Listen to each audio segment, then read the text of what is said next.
And Jeff Bush, the president's son, greeted, I believe, is that Jeb in the back there?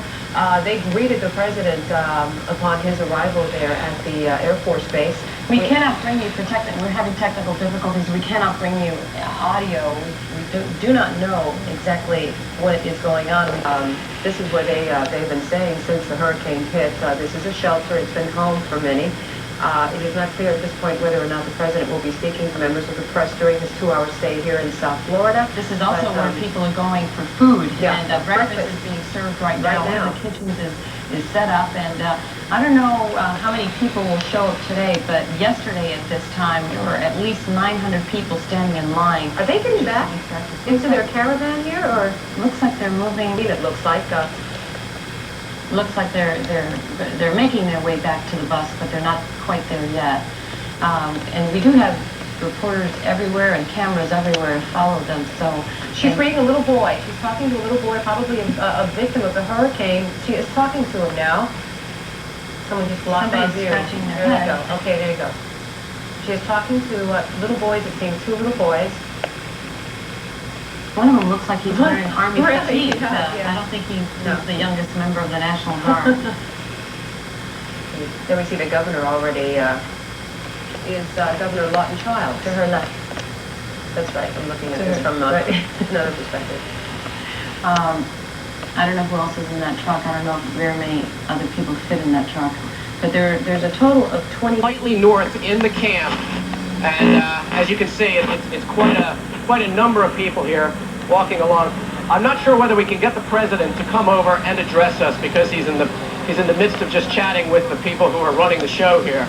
I do hope, though, that the president will stop and talk to us and really talk to the people of this community, talk to the people of South Florida. Sounds like the president. I'm just afraid we're not allowed access over there with our microphone to stick it in just to listen, even by leaving the cameras back. So we'll just want to help people, and they make that very, very clear when they go to the board. And they made it very clear they're here to help, and that's a great thing about these young men and women, I'll tell you. President Kerry. All the time. President, I'm Kerry Sanders with Channel 4. I don't worry about that. We're all trying to do our best, and we can understand that.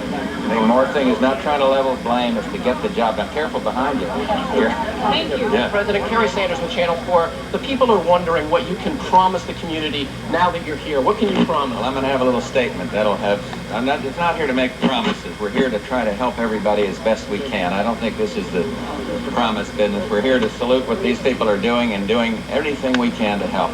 Now, as you Let's not find a way to do it, but it's amazing the way these people come together and keep a spirit when things are rough. It's such a great example of. Metro Zoo feels financial donations would be better to save the animals. A lot of people there who have lost their homes, employees, are actually helping out with the cleanup efforts. If you want to donate money to Metro Zoo, here's what you should do. Send a check to Metro Zoo, P.O. Box 030217. That is Fort Lauderdale, Florida, 33303. And make that attention disaster relief. We also hear they're going to be opening 6 months to a year. And finally, the helpline. The city of Miami has provided a hotline for all their employees who have not reported to work. So if you are an employee of City of Miami, here's the number you need to call, 579-6349. And if you need food, pulling all that material out, they can come into one of the disaster sites or to one of the FEMA disaster sites or to one of our offices as they open up, and we could help them prepare that amended return. Also, we suggested they might want to go to their accountant because they would have the best records possible for them. Once we get that return, we're going to be using expedite processing to issue that money back to them. What does that mean, expedite processing? April 16th? No, ma'am. No, ma'am. We're talking about it could be as little on extreme hardships as 2 weeks before they would get their money back. And this would be available money that you could get within the next 2 weeks from now, then? That's correct. They would have to file the income tax return. What we're looking for is we're going to be reducing their liability. If you have a loss in a non-disaster year, you would have to wait until you file your return at the end of the year.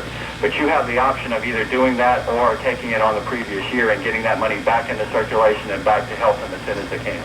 Very good. Thank you very much, Jay Fanning with the Internal Revenue Service. I guess that is good news. He's there and he's taken on a massive job of coordination, and he deserves great support. And certainly the thanks of the President, and I know we all feel that way about what he's doing. The federal government. Yes, right here. Yeah, it would be have hope. We're going to get these schools open again, working with the state and local officials. I talked to the state superintendent, to the Miami superintendent of schools today. He demonstrates a determination and a spirit that just really moved me. I called him from the plane coming down here. And I'll tell you, with that kind of spirit and then the cooperation from these officials, local, state, and federal, why, we're going to get the job done. But my message to these kids would be, look, you've had a tough time. You lost a lot of stuff, a lot of toys, you've seen your mothers and dads hurt, but you're going to bounce back. You're living in America, and the American spirit is going to lift you up. And that's the answer.